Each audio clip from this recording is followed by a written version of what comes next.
그날 밤 여호와께서 기드온에게 말씀하셨습니다.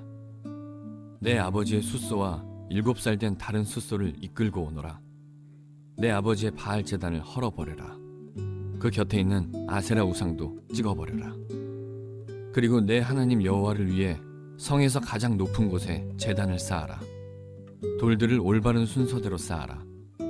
그리고 나서 숫소를 죽여 그 제단 위에서 태워드리는 제사인 번제로 드려라. 아세라 우상을 찍어서 나온 나무로 내 제물을 불살라라. 기드온은 자기 종 10명을 데리고 여호와께서 하라고 하신 일을 했습니다. 그러나 기드온은 자기 가족과 성 사람들이 자기를 볼까봐 두려워서 그 일을 낮에 하지 않고 밤에 했습니다. 이튿날 아침에 성 사람들이 일어나 보니 바알을 위한 제단이 무너져 있었습니다. 그리고 그 곁에 있는 아세라 우상도 찍혀 있었습니다. 성 사람들은 기드온이 쌓은 제단을 보았습니다. 그 제단 위에는 숫소가 제물로 바쳐져 있었습니다. 성 사람들은 누가 이런 짓을 했느냐 하고 물었습니다. 그들은 그 일을 한 사람을 찾으려고 서로 캐묻고 자세히 조사했습니다. 그때 누가 말했습니다. 요아스의 아들 기드온이다. 그래서 그들은 요아스에게 말했습니다. 당신의 아들을 끌어내시오. 그놈이 바알의 제단을 헐어버렸소. 그놈이 제단 곁에 있는 아세라 우상도 찍어버렸소. 그러니 당신의 아들은 죽어야 하오. 요아스는 자기에게 몰려온 화가 난 무리에게 말했습니다. 당신들은 바알의 편을 들 셈이요 바알을 위할 생각이요 누구든지 바알의 편을 드는 사람은 이 아침에 죽임을 당할 것이요 여기 이렇게 무너진 것은 바알의 제단이요 바알이 과연 여러분들의 신이요 바알이 신이라면 바알 스스로가 싸우게 하시오. 그래서 그날 기드온은 여룻바알이라는 이름을 얻었는데 그 뜻은 바알 스스로 싸우게 하라입니다. 기드온을 이렇게 부른 것은 기드온이 바알의 제단을 무너뜨렸기 때문입니다. 모든 미디안 사람과 아말렉 사람과 동쪽의 다른 백성들이 함께 모였습니다. 그들은 요단강을 건너서 이스라엘 골짜기에 진을 쳤습니다. 여호와의 영이 기드온에게 들어갔습니다. 기드온은 나팔을 불어 아비에셀 사람들이 자기를 따르게 했습니다. 기드온은 므낫세 온 땅에 명령을 받고 심부름하는 사람을 보냈습니다. 므낫세 백성도 부름을 받고 기드온을 따랐습니다. 기드온은 아셀과 스불론과 납달리 백성에게도 심부름하는 사람을 보냈습니다. 그래서 그들도 올라와 기드온과 그의 군대를 맞이했습니다. 그때 기드온이 하나님께 말했습니다. 주께서는 제가 이스라엘을 구원하는 것을 도와주겠다고 말씀하셨습니다. 보십시오. 제가 타작마당에 양털 한 뭉치를 놓겠습니다. 양털에만 이슬이 맺히고 다른 땅은 모두 마르게 해주십시오. 그러면 주께서 저를 쓰셔서 이스라엘을 구원하시겠다고 말씀하신 것을 믿겠습니다. 기드온이 말한 대로 되었습니다. 기드온이 이튿날 아침 일찍 일어나 양털을 짰더니 물이 한 그릇 가득히 나왔습니다. 기드온이 다시 하나님께 말했습니다. 저에게 화내지 말아 주십시오. 한 번만 더 말씀드리겠습니다. 한 번만 더 시험해 보게 해주십시오. 이번에는 양털은 마르게 하시고 그 주변의 땅은 이슬로 젖게 해주십시오. 그날 밤 하나님께서는 기드온이 말한 대로 하셨습니다. 양털은 말라 있었으나 그 주변의 땅은 이슬로 젖어 있었습니다. 고맙습니다. 우리 가슴에 손을 얹고 믿음을 고백하고 말씀을 듣겠습니다. 제가 먼저 고백하겠습니다. 하나님은 나를 사랑하십니다. 나는 그 사랑 안에 있습니다. 하나님은 오늘 나에게 말씀하실 것입니다. 그 말씀에 능력이 있습니다. 그 말씀에 생명이 있습니다. 나의 마음을 하나님께 열겠습니다. 나의 생각을 예수님께 집중하겠습니다. 들은 만큼 변합니다. 들은 만큼 행복해집니다. 오늘 저희가 나눌 말씀의 제목은 강한 용사여 주께서 너와 함께 하신다. 우리 이제 1년 주제 말씀하고 같은데 사실 어제 송구영신 예배도 같은 제목으로 말씀을 나누었습니다. 사사기 6장을 가지고 말씀을 나누고 있는데, 어제 제가 송구 영신 예배는 사사기 6장의 전반부를 보았고 오늘은 후반부를 보면서 같은 주제로 말씀을 묵상을 해보려고 합니다. 이 말씀을 가지고 이렇게 송구 영신 예배하고 신년 첫 예배를 묵상한 이유는 한 해 동안 우리 약속의 말씀이기 때문에 이 약속의 말씀을 묵상하면서 어떻게 하면 이 약속의 말씀을 내 말씀으로 만들 수 있을까, 이런 질문을 가지고 묵상을 해보기 원하는 겁니다. 이 사사기 말씀의 배경은 시대적으로는 사사시대가 배경이 되어 있습니다. 사사시대라는 것은 사사들이 이스라엘 가운데 리더가 되어 있는 시대를 말하는 것인데, 시기적으로 말씀을 드리게 되면은 이스라엘 백성이 출애굽할 때 모세와 함께 출애굽하였다가 여호수아와 함께 정복전쟁을 하게 됩니다. 근데 여호수아가 죽고 난 다음에 이스라엘 리더십의 부재가 생기기 시작하는데, 이 기간이 사울 왕이 초대 왕으로 세워지는 기간까지 아주 적지 않은 시간인데요, 300여 년의 시간을 보통 사사기다 이렇게 설명을 합니다. 사사기의 특징은 영적 혼돈기, 그리고 영적 암흑기, 이렇게 보통 설명을 하는데, 이 사사기의 영적 기상도를 단적으로 보여주는 말씀이, 사사기가 전체가 21장으로 되어 있는데 21장 21장 제일 마지막에 있는 말씀이 사사기 전체의 영적 기상도를 한눈에 보여주는 말씀입니다. 사사기 21장 25절에 이렇게 말씀이 되어 있습니다. 그때 이스라엘 사람에게는 왕이 없었습니다. 그래서 사람들마다 자기가 하고 싶은 대로 했습니다. 이스라엘 가운데 왕이 없어서 사람들마다 자기가 하고 싶은 대로 하는 시대였다. 이게 사사기의 영적 상황이었던 이야기입니다. 개역 성경에 가면 사람마다 자기 소견에 옳은 대로 행하였더라 이렇게 설명되어 있어서, 사사기를 보통 말할 때 뭐라고 말하냐면은 각기 자기 생각에 좋은 대로 행했던 시대이다. 그래서 영적인 암흑기다, 영적인 혼돈기다, 이렇게 설명을 합니다. 이 시기는 반복적인 이민족의 침범이 있었습니다. 반복적인 침범이 있을 때마다 이스라엘 백성은 하나님께 구하였고, 하나님은 그럴 때마다 사사를 보내서, 사사라는 말은 원래 재판관이라는 뜻입니다만은 원래 의미는 그걸 뛰어넘어서 군대 지휘관 또는 해방자, 이런 통치자의 개념을 가지고 있는데, 하나님께서 이스라엘 백성들 가운데 기름 부어서 뽑은 리더를 그때는 사사라고 이제 호칭을 한 겁니다. 이 사사들을 보내서 이스라엘 백성을 구원해 주신 일이 반복됐습니다. 계속 반복되면서 하나님께서 이스라엘 위해서 일을 하셨는데, 이때 이제 사사들 중에 우리가 좀 유명하게 아는 사람은 드보라라든지, 우리가 오늘 이야기하고 있는 기드온이라든지 삼손, 이런 사람이 보통 이제 사사라고 이름 붙여진 사람들이었습니다. 저희가 묵상하는 사사기 6장은 이렇게 사사기 시대의 전체 가운데 정말 하나님께서 사사 기드온을 부르셔서 기름을 부으시고 이스라엘 가운데 축복의 통로로 세우시는 말씀이 주어진 본문인데, 어찌 보면 정말 암흑 가운데 한 줄기 빛처럼 하나님께서 이스라엘 가운데 회복을 위하여서, 축복을 위하여서 기드온을 뽑아 부르실 때에 처음 하신 말씀이 사사기 6장 12절 말씀에 강한 용사여 주께서 너와 함께 하신다 이러시면서 이제 기드온을 사사로 세우셔서 이스라엘을 구원케 하는 일 가운데 부르시는 과정이 전개가 됩니다. 사사기 6장에는 이 기드온을 부르시는 장면이 설명이 되어 있고, 그리고 이제 그것을 준비하는 과정들, 그리고 7장과 8장에 가면은 그가 강한 용사가 되어서 미디안 민족을 물리치고 이스라엘 백성을 절망 가운데서 이끌어내는 장면이 묵상이 되어 있습니다. 저희가 이제 어제 송구영신 예배하고 오늘 나누는 것은 6장 내용입니다.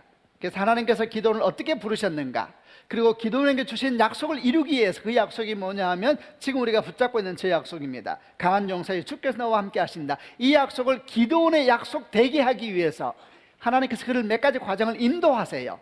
그래서 이 인도하는 과정을 보면서 주신 약속이 그의 것이 되기 위해서, 여러분 그렇지 않습니까? 이렇게 하나님께서 우리에게 말씀을 주셨지요. 그러나 그 말씀이 임했다 그래서 그 말씀이 모두 자기 말씀이 되는 것은 아닙니다. 그 말씀을 믿음으로 자기 것으로 취하는 사람이 있는가 하면, 말씀을 듣기는 듣지만은 그 약속을 자기 것으로 취하지 못하는 사람도 있지 않습니까? 사사기 6장은 하나님께서 기드온을 약속으로 부르셔서 그 약속을 그의 것 되게 하시기 위해서 거쳐가시는 몇 가지 교훈적인 과정이 쭉 설명이 되어 있습니다. 우리가 그걸 묵상하면서 우리 또한 어떻게 하면 기드온처럼 그 약속을 내 것으로 만들 수 있을까, 이런 마음의 질문을 가지고 기드온이 걸어갔던 몇 가지 과정을 살펴보면서 우리 또한 거기서 취해야 될 믿음이 뭘까 함께 보려고 하는 겁니다. 그를 통하여서 기드온에게 하나님께서 약속을 주셨던 것처럼 우리 또한 2017년도에 제가 붙잡고 가는 약속으로 동일하게 주셨으니까 저 약속을 우리 것으로 삼기 위한 필요한 믿음들을 같이 보려고 하는 겁니다. 어제 저희가 전반부를 보았고요. 오늘 이제 후반부 25절부터 40절까지 말씀을 보면서 우리에게 필요한 믿음이 뭔가에 대한 얘기를 나누어 보려고 합니다. 먼저 25절부터 26절까지 말씀을 보겠는데요, 제가 먼저 25절 말씀을 읽겠습니다. 그날 밤 여호와께서 기드온에게 말씀하셨습니다. 네 아버지 수소와 7살 된 다른 수소를 이끌고 오너라. 네 아버지 바알 제단을 헐어버려라. 그 곁에 있는 아세라 우상도 찍어버려라.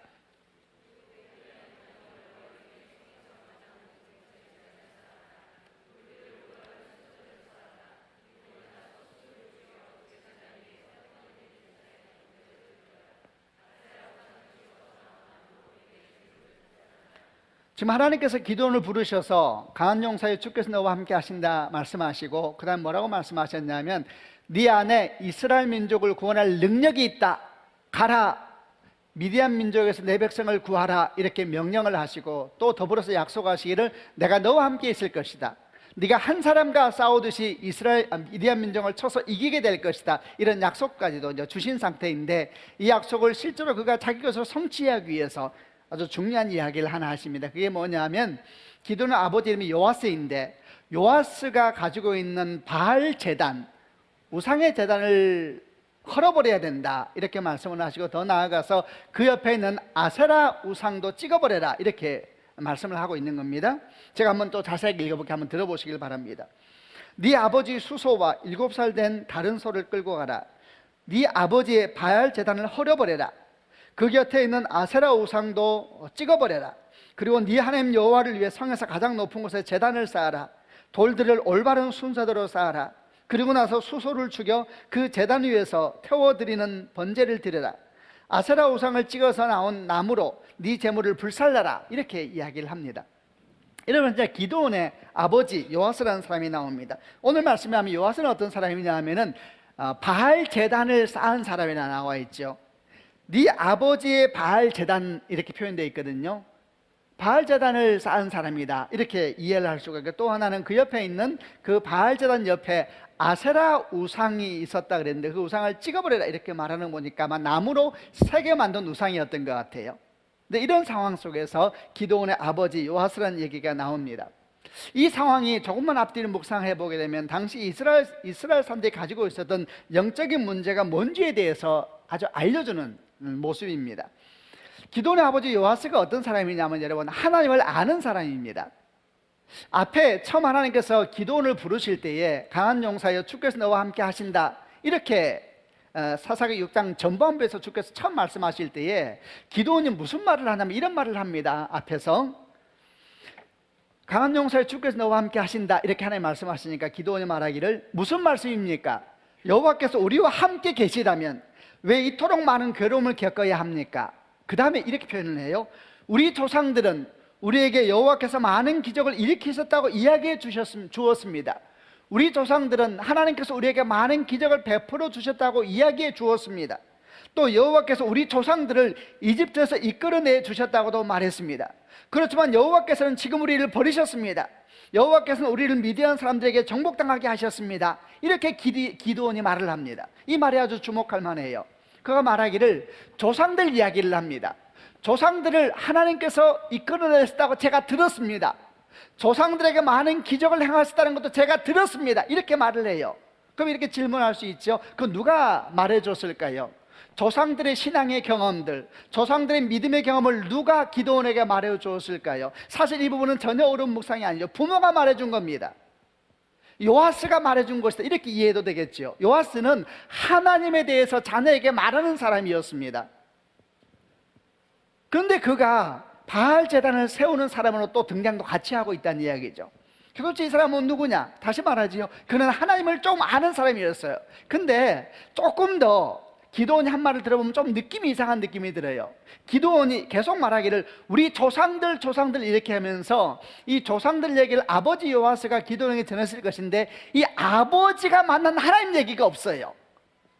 그러니까 이 아버지는 어떤 사람이냐 하면 들은 하나님만 아는 사람인 거예요.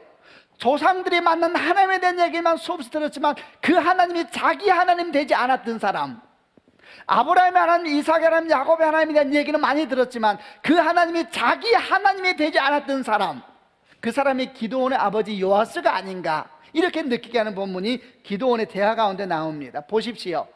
기도원의 아버지 요아스는 하나님을 아는 사람이었습니다. 그러나 하나님을 알기는 아는데 들어서 아는 사람이고 자기 하나님 경험이 없는 사람이었습니다.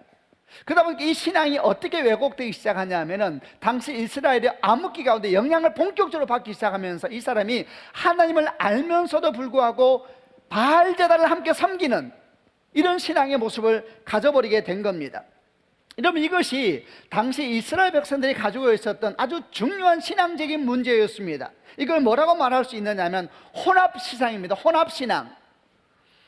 하나님도 예배하고 바알과 아세라 우상도 예배하는, 그들은 하나님을 거부한 것이 아닙니다. 하나님을 모른다는 것이 아닙니다. 다만 하나님에다 플러스 원 뭘 하나 덧붙여가지고 이것도 좋고 저것도 좋고 하나님도 예배하고 바알신도 예배하고 아세라 우상도 섬기고 다 좋은 게 좋은 거니까 아마 이런 신앙관을 가지고 있었던 것 같습니다. 그러다 보니까 더 이런 묵상도 해볼 수 있겠지요. 성경을 보니까 네 아버지 바알 제단이라 그랬는데, 그럼 이 바알 제단을 아버지 요아스가 기도원 집에 만들었을까 아니면 바깥에 있었을까? 뒤에 설명을 보게 되면 사실 이 제단이 기도원 집 안에 있었던 건 아닌 것 같아요. 바깥에 있는, 그러니까 마을에서 함께 세운 제단이었던 것 같아요. 근데 하나님께서 그 마을에서 함께 세운 제단을 네 아버지 제단 이렇게 말하는 걸 보니 이 기도원의 아버지 요아스가 이 바알 제단을 열심히 섬겼던 사람인 것 같아요. 그러니까 주님 보시기에 저건 네 아버지 제단이라는 거예요. 이렇게 하나님께서 설명을 하고 있는 내용을 봅니다. 또 생각을 더 해보지요. 그러면 이 기도원의 아버지 요아스는 하나님도 섬기고 바알도 섬기는 혼합사상을 가진 사람이었는데, 이 사람이 그러면 바알을 위한 제단이 있다 그러는데 바알을 위한 제단도 만들고 하나님을 위한 제단도 만들어서 하나님께 예배할 때는 하나님 제단에서 예배하고 바알에게 예배할 때는 바알 제단에서 예배했을까? 아니면은 한 제단에서 어쩔 때는 하나님께 예배하고 어쩔 때는 바알에게 예배를 했을까? 어떨 것 같으세요? 사실 성경에 안 나와요. 근데 조금만 묵상해 보면은 아마도 한 제단에서 반복한 것 같아요. 제단 하나 쌓아놓고 어쩔 때는 하나님께 예배하고 어쩔 때는 바알에게 예배하는. 왜냐하면 하나님께서 나중에 기도원에게 말씀하시기를 네 아버지의 바알 제단을 무너뜨려버려라 이러면서 그 옆에 있는 저 제단 저것도 무너뜨려버려 이 말씀을 안 하세요. 그러니까 제단이 하나 있었다는 이야기죠. 생각해 보세요. 이 요아스는 하나님을 아는 사람입니다. 그런데 하나님을 알면서도 하나님 경험이 없는 거예요. 여러분, 하나님 경험이라는 건 신비한 이야기가 아닙니다. 하나님 말씀대로 살려고 하는 사람이 하나님 경험이 있는 것입니다. 성령을 따라 살려고 하는 사람이 하나님 경험이 있는 것인데 그 말씀을 따라 살아본 경험이 없는 사람이에요. 그러니까 조상 얘기만 하는 거예요. 그러면은 요아스 기도원의 아버지 요아스 때에는 이스라엘 가운데 하나님 역사가 없었는데 그렇지 않아요. 기도원이 지금 이스라엘 가운데 사사로 등장했을 때는 미디안 민족이 7년 동안 이스라엘 백성을 괴롭힐 때입니다. 근데 그 앞에 또 다른 족속이 또 이스라엘을 공격할 때가 있었어요. 그때 드보라라고 하는 아주 위대한 사사가 등장하라 해서 이스라엘 백성을 구원하는 하나님의 역사를 경험하게 되거든요. 시간적으로 보게 되면 아마도 이 드보라가 역사할 때에 이 아버지 요아스가 있지 않았을까 싶어요. 그러니까 주변에는 하나님의 역사가 있는데 정작 그 아버지는 하나님 역사에서 경험되지 않는, 사람들은 막 하나님을 만나고 하나님 앞에 기도하고 하나님 앞에 순종하며 나아가는데 자기는 하나님을 듣기는 듣는데 그 하나님께 반응하지 않는 믿음의 사람을 보여주는 것이 요아스인 겁니다. 그러다 보니까 세월이 지나가면서 그도 모르는 사이에 그는 신앙을 가진 사람으로 성경에 등장을 하고 있고, 하나님께서는 말씀하시기를 기도원에게 네 아버지가 가지고 있는 그 혼합신앙 그거 무너뜨리지 않으면 네가 약속을 들었다 하더라도, 저 약속이죠, 약속을 들었다 하더라도 그 약속이 네 것이 되지 않는다라고 말하고 있는 겁니다. 여러분, 우리가 하나님의 약속을 들었지요. 그러나 그 약속이 내 것이 되기 위해서는 우리 가운데 필요한 믿음이 있다는 것을 기억하는 축복이 있기를 바랍니다.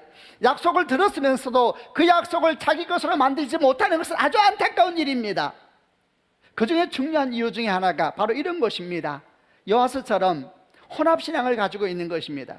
하나님에 대해서 듣기만 하고 자기 하나님이 없는 사람, 그러다 보니까 자기도 모르는 사이에 신을 두 개를 섬기고 있는 이런 혼합신앙이 아주 문제가 되는 것이고, 그것을 주님께서 얼마나 불편하시는가에 대해서도 알아야 합니다. 오늘 말씀을 보게 되면 이 혼합신앙에 대해서 하나님께서 마음이 얼마나 불편하신가에 대해서 느낄 수가 있어요. 하나님께서 이렇게 말씀하십니다. 네 아버지 바알 제단을 헐어버려라 그래요. 헐어버려라. 어떻게 헐을까? 소를 가져와 소를 아마 큰 줄을 끊어서 당겨서 헐어버린 것 같아요. 그 다음에 뭐라고 말씀하냐면 그 옆에 있는 아세라 우상은 찍어버려라 그래요. 표현이 세요. 찍어버려라. 뭐 도끼가 등장할 것 같지 않아요? 찍어버려라 이렇게 표현을 쓰고 있습니다. 굉장히 표현이 세지요. 그 다음 또 이렇게 말씀하십니다. 네 하나님 여호와를 위해 성에서 가장 높은 곳에 제단을 쌓아라. 성에서 가장 높은 곳에 제단을 쌓아라. 이게 어떤 느낌이 드세요? 굉장히 마음이 상하신 것 같아요. 하나님께서 굉장히 마음이 상하신 것 같아요. 모두가 볼 수 있는 곳에 내 제단을 쌓아라 이렇게 말씀하시면서 돌들을 올바른 순서대로 쌓아라. 그리고 수소를 죽여 번제를 드려라. 그리고 난 다음에 말씀하시기를 아세라 우상을 찍어버릴 때 나온 나무로 그 수소를 불살라라 이렇게 말을 해요. 어떤 느낌이세요? 굉장히 불쾌한 것이죠. 여러분, 하나님은 우리가 하나님을 믿는다고 말하면서도 그분을 향하여 관심이 없을 뿐만 아니라 그분은 경험이 없는 삶에 대해서 안타까워하십니다.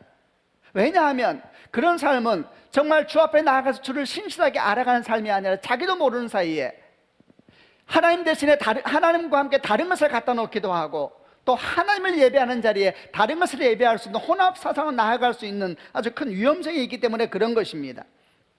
우리를 한번 생각해 보시길 바랍니다.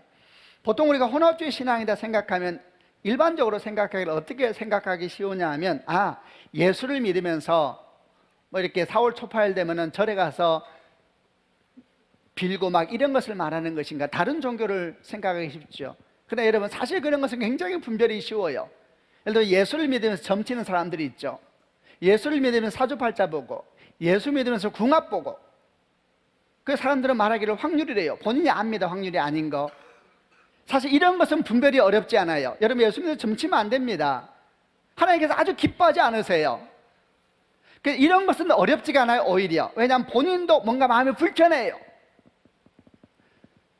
혼합주의 사상의 위험한 것은 사실 이렇게 드러난 모습보다 더 간교하며 아주 교묘한 혼합주의 사상이 있어요. 그게 뭐냐 하면은 종교는 아닌데 종교보다 더한 영향력이 있는 사상들이 있거든요. 예를 들어서 돈을 인생의 가장 소중한 것으로 여기는 물질만능주의라든지, 또는 하나님께 예배한다 그러놓고 하나님 말씀을 따라 신앙을 채워가는 것이 아니라 사람의 생각과 이성을 따라서 신앙을 만들어가는 이성주의, 또는 모든 믿음이라는 것은 결국 사람의 행복을 위해서 있는 거야 라고 말하는 행복중심주의, 이런 사상들은 종교는 아닌 것 같지만 종교보다 더한 능력에 대해서 사실은 교묘하게 하나님의 자리를 차지하고 있는 혼합신앙을 보여주고 있는 것입니다. 하나님께서 기드온에게 네 아버지의 제단을 무너뜨리고 그리고 아세라 우상을 찍어버려라 라고 말씀하고 있는 내용은 단순합니다. 하나님은 우리의 모든 삶에서 오직 홀로 주님이 되기를 원하십니다. 아멘 하시길 바랍니다. 다시 한번 제가 선포할게요. 하나님께서 기드온에게 아버지의 바알 제단을 무너뜨려버리고 헐어버리고 그리고 아세라 우상을 찍어버리라 말씀하신 것은 하나님께서 기드온의 모든 삶 가운데 홀로 하나님 되기 원하시기 때문입니다. 아멘. 여러분 인생에도 그런 축복이 있기를 바랍니다. 여러분, 그 무엇도 하나님과 같이 될 수는 없습니다. 아멘이죠. 그 무엇도 하나님의 자리를 대신할 수는 없는 것입니다. 왜냐하면 참으로 참된 행복과 참된 기쁨은 오직 하나님으로부터 흘러나오기 때문입니다. 약속이 내 약속 되기 위해서 필요한 것 한 가지, 혼합사상을 버려야 합니다. 하나님을 들어 알 뿐만 아니라 여러분 삶을 통해서 하나님을 경험해가는 축복이 있기를 주 예수 그리스도 이름으로 축원합니다. 하나님, 여러분 모든 삶 가운데 홀로 하나님 되기 원하시는 분이십니다. 이렇게 하나님께서 이제 기드온에게 말씀을 하고 나니까 기드온이 여기에 반응을 하기 시작하면서 이제 우리가 주목하려고 하는 두 번째 믿음에 대한 얘기를 해보려고 합니다. 27절부터 32절 말씀입니다. 좀 깁니다만은 그래도 한번 읽어보고 내용을 파악해 보겠습니다. 제가 먼저 27절 읽겠습니다. 기드온은 자기 종 10명을 데리고 여호와께서 하라고 하신 일을 했습니다. 그러나 기드온은 자기 가족과 성 사람들이 자기를 볼까 봐 두려워서 그 일을 낮에 하지 않고 밤에 했습니다.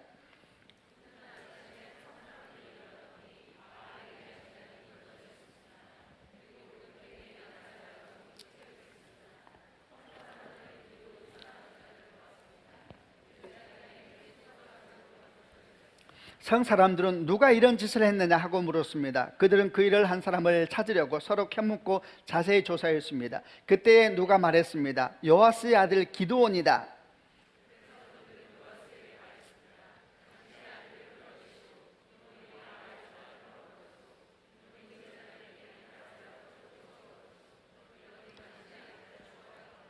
요아스는 자기에게 몰려온 화가 난 무리에게 말했습니다. 당신들은 바알의 편을 들 셈이요, 바알을 위할 생각이요. 누구든지 바알의 편을 드는 사람은 이 아침에 죽임을 당할 것이요. 여기 이렇게 무너진 것은 바알의 제단이요, 바알이 과연 여러분들의 신이요? 바알이 신이라면 바알 스스로가 싸우게 하시오.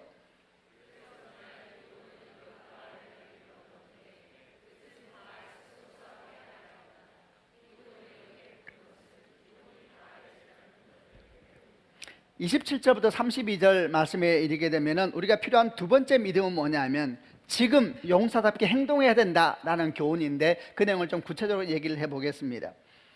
하나님께서 기드온에게 네 아버지의 바알 제단을 헐어버리고 아세라 우상을 찍어버려라, 그리고 가장 높은 곳에 나를 위한 제단을 쌓아라, 이런 말씀을 주셨는데 기드온은 너무 두려웠습니다.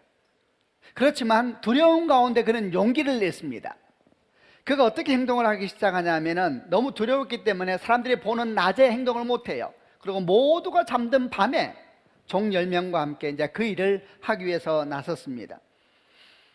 그래서 그 밤 사이에 제단을 다 무너뜨려 버리고 아세라 우상을 찍어버리고, 그리고 가장 높은 곳에 하나님의 제단을 만들고 이제 번제까지 드리게 되는 일을 하게 된 겁니다. 근데 그 다음날 아침이 됐습니다. 야단이 났지요. 온 동네 사람이 다 나와보니까 바알 제단이 무너져 있고 아세라 우상은 찍혀 있고, 그리고 하나님께 드리는 예배가 가장 높은 곳에 쌓여진 걸 보고 이제 야단이 났습니다.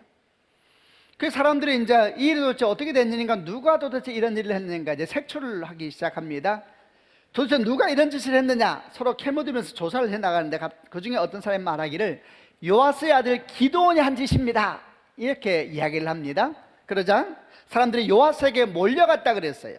몰려가서 외칩니다. 당신의 아들을 끌어내시오. 그놈의 바알 제단을 헐어버렸고 아세라 우상을 찍어버려서 당신의 아들은 죽어야 하오. 이러면서 이제 막 몰려가서 소리를 지르고 있는 상황이 펼쳐지게 된 겁니다. 근데 그때 아주 독특한 일이 생깁니다. 그때 기드온의 아버지 요아스가 처음 등장해서 말을 하는데 뭐라고 말을 하냐면, 이 요아스가 하는 말이 굉장히 놀라운 말을 합니다. 이렇게 말을 합니다. 당신들은 바알의 편을 드는 것입니까? 누구든지 바알의 편에 서는 사람은 이 아침에 죽임을 당할 것입니다. 여기 이렇게 무너진 것은 바알의 제단이요, 바알이 과연 여러분의 신이요, 바알이 신이라면 바알 스스로가 싸우게 하시오, 이렇게 얘기를 해요. 여러분, 이게 사실은 굉장히 놀라운 반응입니다. 왜냐하면은 우리가 조금 전에 하나님께서 이 아버지 요아스에 대해서 정의한 말을 봤잖아요. 그는 바알 신전을 세운 사람이라 그랬어요, 제단을. 그러니까 바알 신에게 열심히 제사하는 혼합신앙을 가진 사람이었다는 얘기죠. 그리고 기드온이 낮에 일을 못했던 이유 중에 하나가 가족이 두려워서 못했다는 성경에 나와요. 아버지가 무서워서 그 일을 못한 것이에요. 근데 갑자기 그 사건이 생겼을 때에 이 기드온의 아버지 요아스가 마치 선지자처럼, 기름 부음 받은 예언자처럼 담대하게 선포하기 시작하는 것입니다. 누구든지 바알 편에 서는 사람 이 아침에 다 죽을 것이요, 바알이 여러분의 신이요. 예레미야 같지요, 이사야 같지요. 하나님께서 바알 제단에게 절하는 사람이 이렇게 하나님 말씀하셨는데 갑자기 그 아버지 요아스가 갑자기 변해버린 거예요. 이런 상황을 한번 잠깐 생각해 보시길 바랍니다. 이걸 어떻게 이해를 해야 될까요? 저는 이렇게 생각이 들었습니다. 이건 하나님의 역사다. 하나님께서 지금 뭔가 강권적으로 기드온 아버지 요아스 가운데 일하고 계신 것이다. 여러분, 할렐루야, 아멘입니다. 하나님께 지금 강권적으로 기드온의 아버지 요아스 가운데 일을 하고 계신 거예요. 그럼 우리는 생각하게 되죠. 왜 하나님께서 강권적으로 이렇게 놀라운 역사를 시작하셨을까? 그것은 기드온이 연약한 가운데 용기 있게 말씀을 따라 행동하고 있었거든요. 여러분, 기드온은 두려웠습니다. 기드온은 굉장히 겁이 많은 사람입니다. 아주 소심한 사람의 성경을 보게 되면 그는 무서웠습니다. 근데 그는 목숨을 걸고 할 수 있는 최선을 다해서 두려워서 한밤중이었지만 하나님의 말씀을 따라 반응하고 있었던 것입니다. 여러분, 그 반응을 한번 생각해 보십시오. 그는 너무 두려워서 밤새 그 일을 했다 그랬습니다. 밤을 샜을 겁니다. 그게 어떻게 금방 되겠습니까? 제단을 무너뜨리고 아세라 그 나무를 다 찍어버리고 하나님을 위해서 제단을 쌓고 번제를 드리고 하는 것은 밤을 샜을 거예요. 여러분, 밤을 새면서 그런 일을 하고 있는데 그 일을 하면서 기드온이 장차 이것이 어떤 문제를 가지고 올지 몰랐을 리가 없지요. 실제로 그 다음날 그 제단이 다 무너진 걸 보고 마을 사람들이 와서 기드온 죽이겠다고 나섰잖아요. 여러분, 기드온은 밤새 일을 하면서 알았을 것입니다. 얼마나 그가 위험한 행동을 하고 있는가에 대해서. 보십시오, 여러분. 그는 지금 매우 연약한 상황입니다. 그는 용기가 없습니다. 그래서 어둠 가운데서 간신히 주를 따라가고 있지만 최선을 다하고 있는 것입니다. 여러분, 이 모습 가운데 우리가 무엇을 느낄 수가 있습니까? 여러분, 그는 지금 정말 강한 용사처럼 행동을 하고 있는 것입니다. 여기에서 우리는 아주 소중한 교훈을 하나 찾아야 합니다. 그 소중한 교훈은 뭐냐 하면은, 용사가 되고 나서 용사처럼 행동하겠다고 말하면 안 된다는 것입니다. 여러분, 용사가 되고 나서 용사처럼 행동하겠다는 것은 아주 성경적인 원리가 아닙니다. 보십시오. 하나님께서 기도에게 약속의 말씀을 주셨습니다. 강한 용사여, 주께서 너와 함께 하신다. 그러나 아직 그는 용사가 아닙니다. 그가 용사로 드러나는 것은 사사기 7장 이후에 가면서 드러나게 되어 있고, 아직도 많은 단계를 거치면서 그는 용기 있는 사람으로 세워지는 여정을 걷고 있는 중이었습니다. 그는 아직 용사가 아닙니다. 그는 지금 너무 두렵습니다. 너무 무섭습니다. 그런데 그는 그 연약한 가운데서 하나님의 말씀을 받아들이고 이미 용사처럼 행동하고 있는 것입니다. 하나님께서 은혜를 주시면 내가 헌신하리라. 아주 비성경적입니다. 먼저 헌신하십시오. 그럼 주께서 일을 하실 것입니다. 아멘이죠. 이것은 아주 중요한 영적인 원리입니다. 사람들은 내게 증거를 주면 움직이겠다고 말합니다. 내게 확신을 주면, 뭔가 내게 사인을 보여주면 움직이겠다고 말합니다. 여러분, 그렇지 않습니다. 성경에서 계속 가르쳐주는 원리는 믿음으로 움직일 때의 증거가 나타난다 그랬습니다. 20세기의 대표적인 기독교 변증론자였던 C.S. 루이스가 아주 중요한 것을 하나 가르쳐 주었습니다. 그분이 이렇게 설명을 하더라고요. 하나님은 우리를 죽도록 사랑하신대요. 아주 죽기까지 사랑하신다는 것이죠. 그런데 문제는 뭐냐 하면, 우리가 그걸 알 수가 없는 게 문제인 거예요. 하나님은 우리를 죽기까지 사랑하신다 그랬는데, 하나님이 정말 나를 죽기까지 사랑하신 내가 어떻게 알 수 있느냐는 거예요. 여러분, 어떻게 알 수 있어요? 그에 대해서 C.S. 루이스는 이렇게 설명했습니다. 하나님께서 우리를 죽기까지 사랑하시니 알 수 있는 유일한 길은 믿고 행동하는 것이다 그랬습니다. 아주 탁월한 설명입니다. 믿고 행동해라. 믿고 생각하고, 믿고 걸어가고, 믿고 도전하고, 믿고 일어서라. 그러면 그 사랑의 열매를 당신이 먹을 수 있을 것이다 그랬습니다. 여러분, 사실 너무나 합당한 설명이 아닙니까? 우리 부모님이 나를 얼마나 사랑하는지 어떻게 알 수 있을까요? 여러분, 믿고 살아보는 것입니다. 믿고 맛있게 식사를 하고, 믿고 인생을 함께 걸어가고, 믿고 함께 기도하고, 믿고 함께 마음의 아픔을 나눌 때에, 이렇게 믿음 속에서 나누기 시작할 때에 그 사랑의 열매를 우리가 먹는 것이죠. 반대로 생각해 보십시오. 부모님이 우리를 아주 사랑한다 그러는데 안 믿어요. 안 믿고 밥을 먹어. 안 믿고 살아. 안 믿고 맨날 이야기를 같이 해. 기쁨이 있을 수가 없는 것입니다. 그에게는 그 사랑의 열매가 맺혀질 수가 없는 것입니다. 여러분, 하나님의 약속이 주어졌을 때에 그 약속이 이미 내게 성취된 것처럼 오늘을 살아가는 축복이 있기를 주님의 이름으로 축원합니다. 하나님 내게 강한 용사라고 말씀하셨잖아요. 이 약속이 여러분의 약속입니다. 교회를 통해서 여러분에게 선포했잖아요. 그럼 믿음으로 받아들이시면 됩니다. 아멘이죠. 제가 한 번 더 선포할게요. 강한 용사여, 주께서 너와 함께 계신다.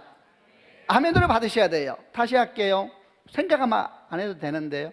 그냥 받으면 돼요. 제가 한 번 더 선포할게요. 강한 용사여, 주께서 너와 함께 하신다. 아멘으로 받아야 돼요. 그럼 이제 이 믿음을, 이 약속을 내 것으로 만들기 위해서 지금 그렇게 생각하시길 바랍니다. 마인드 컨트롤이 아닙니다. 왜냐하면 주님 이미 역사하기 시작하고 있어요. 어떻게 할 수 있느냐? 믿고 걸어가십시오. 목사님, 그게 아니죠. 제가 용사라 그랬으니까 뭔가 막 갑자기 근육이 막 올라오기 시작하고, 갑자기 막 없던 힘이 생기고 막, 그러면 제가 한번 움직여 볼게요. 성경적인 원리가 아닙니다. 믿음으로 시작하라 그랬습니다. 그러면 알게 되리라. 할렐루야. 믿음은 바라는 것이 실상이요 보지 못하는 것을 증거라 그랬습니다. 여러분 보십시오. 기도는 아주 소심한 사람입니다. 보면 아주 왜 이래 이 사람, 이럴 정도로 아주 소심한 사람입니다. 그러나 그는 할 수 있는 최선을 다해서 밤을 새면서 하나님의 약속에 순종하기 위해서 그는 목숨을 건 도전을 하고 있는 것입니다. 기가 막히죠. 그 순간 어디서 역사가 시작되냐면 아버지에게서 역사가 시작됩니다. 요아스에게서. 기가 막히지 않아요? 네 아버지 제단, 바알 제단 저거 헐어버려라. 그 아버지가 갑자기 그 다음날 변해버립니다. 할렐루야. 믿음으로 지금 시작하십시오. 금년 한 해 하나님 우리에게 약속을 주셨잖아요. 아멘이죠? 어떻게 하면 되나? 용사답게 생각하십시오. 용사답게 꿈꾸십시오. 용사답게 낙심하지 마십시오. 용사답게 일어나십시오. 용사답게 달려가십시오. 강한 용사여, 주께서 너와 함께 하신다. 믿고 걸어가십시오. 발을 떼고 기도하고 믿고 포기하지 말고 나아갈 때에 여러분 생각지 못한 곳에서 하나님의 역사가 튀어나오기 시작하게 될 겁니다. 이제 이렇게 하나님께서 기도원을 한 걸음 한 걸음 정말 용사됨을 위해서 걸어가시게 하셨는데 드디어 이제 사건이 시작이 됐습니다. 미디안 사람들이 엄청난 숫자로 이스라엘을 공격하기 위해서 쳐들어오는 일이 생기게 됐습니다. 여기에서 우리 그 초반부에서 우리는 다시 또 약속을 내 것으로 만들기 위해서 기도원에서 배울 세 번째 믿음을 살펴볼 수가 있는데요. 내용을 먼저 보겠습니다. 33절부터 40절 좀 역시 깁니다만은 다 읽어보려고 합니다. 제가 33절 읽겠습니다.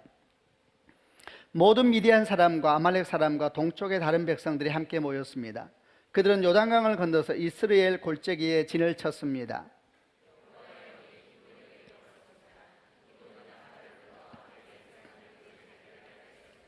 기도는 므낫세 온 땅의 명령을 받고 심부름하는 사람을 보냈습니다. 므낫세 백성도 부름을 받고 기도원을 따랐습니다. 기도원은 아셀과 스불론과 납달리 백성에게도 심부름하는 사람을 보냈습니다. 그래서 그들도 올라와 기도원과 그의 군대를 맞이했습니다.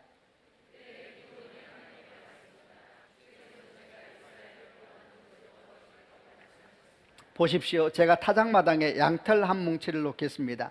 양털에만 이슬이 맺히고 다른 땅은 모두 마르게 해주십시오. 그러면 주께서 저를 쓰셔서 이스라엘을 구원하시겠다고 말씀하신 것을 믿겠습니다.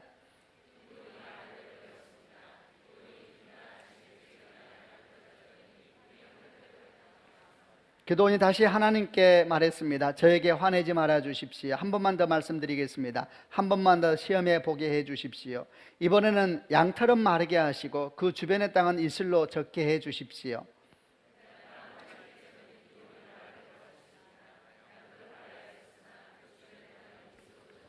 아주 유명한 양털 시험 사건이죠. 배경은 이렇습니다. 이스라엘 백성이 이제 이스라엘로 미디안 민족들이 이스라엘로 쳐들어왔는데 이제 뒤에 7장이나 8장을 보게 되면 엄청난 숫자가 쳐들어와서 메뚜기 떼와 같았고 그들이 타고 온 낙타떼도 바다의 모래알처럼 많았다고 설명할 만큼 엄청난 군대가 이제 쳐들어오게 됐습니다. 근데 여호와의 영이 기도원에게 들어갑니다. 할렐루야. 그뿐만 아니라 기도원이 깃발을 높이 드니까 온 이스라엘 가운데서 군사들이 모여들기 시작했습니다. 하나님께서 기도원과 함께하는 중이었죠. 이제 어떻게 하면 되는가? 나가 싸우면 되는 것이죠. 근데 나가기 전에 기도원이 아주 논쟁이 되는 한 가지 시험을 하는데 그게 바로 양털 시험입니다. 하나님께 증표를 구하는데 어떻게 하냐면은 타작마당에 넓은 마당에다가 양털 한 뭉치를 놔요. 그리고 하나님께 뭐라 하기도 하냐면 하나님 아버지, 하나님께서 저를 도와서 이스라엘을 구원하시겠다는 것을 저에게 구원하셨다는 약속을 저에게 주셨는데 이렇게 하면은 제가 믿겠습니다. 그러면서 첫 번째 뭐라고 말하냐면은 밤이 지나는 동안에 양털만 젖고 주변 타작마당은 마른 상태가 되게 해주세요. 밤을 새고 아침에 보니까 주변 다 말랐는데 양털을 짜니까 물이 한 그릇이 남았다 이렇게 돼 있죠. 그럼 됐는데 또 기도원은 뭔가 미심쩍었나 봐요. 혹시 누가 밤에 물을 갖다 부었나 생각했나요?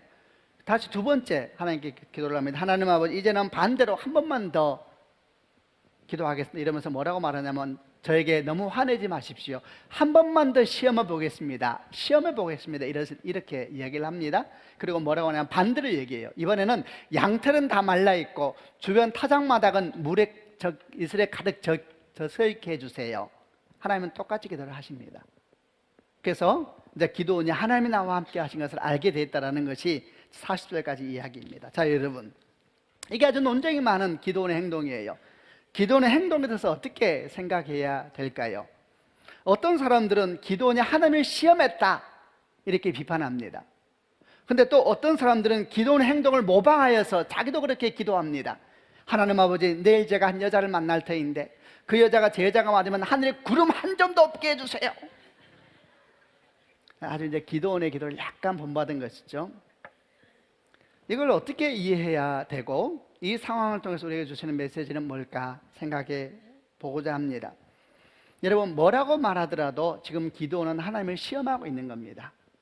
물론 우리가 아주 긍정적으로 보고 싶어서 이렇게 얘기할 수도 있죠. 그의 믿음 없음을 도와달라고 하는 행위일 수도 있다는 말도 맞습니다. 그러나 분명한 것은 그가 하나님을 시험하고 있는 것은 맞다라는 생각이 듭니다. 실제로 기도원이 두 번째 표적을 구할 때 자기 입으로 그랬거든요. 한 번만 더 시험하는 것을 한 번만 더 시험해 보게 해 주십시오, 이렇게 이야기를 했습니다. 여러분, 우리는 기도원의 양털 시험을 본받아서는 안 됩니다. 왜냐하면 마태복음 4장을 보게 되면 우리 주님께서 사단의 시험을 받을 때에 주님께서 분명히 말씀하시기를 하나님을 시험하지 말라 이러면 사단을 꾸짖으시는 장면이 나옵니다. 하나님은 시험의 대상이 아니십니다. 어떻게 우리가 하나님을 테스트하겠습니까? 그러므로 양털 시험 사건은 믿음의 행위가 아닙니다. 그럼 우리가 여기서 무엇을 보아야 될까? 사실 조금만 초점을 바꿔서 보면 어떨까요? 지금 우리는 계속해서 기도원과 양털만 주목하면서 묵상을 하고 있는데 조금만 초점을 바꿔 보겠습니다. 이 상황 가운데 하나님을 한번 주목해 보시기를 바랍니다. 지금 사실 기도원은 두려움 가운데 하나님을 테스트하고 있습니다. 아주 믿음의 행위가 아니죠. 그러나 하나님은 어떻게 행동하시는가? 거기에 대해서 어떤 말씀도 하지 않으시고 그의 불신의 행동조차도 신실하게 반응하고 있는 것을 볼 수가 있습니다. 그분은 참으로 온유하신 분이시고 그분은 참으로 신실한 분이십니다.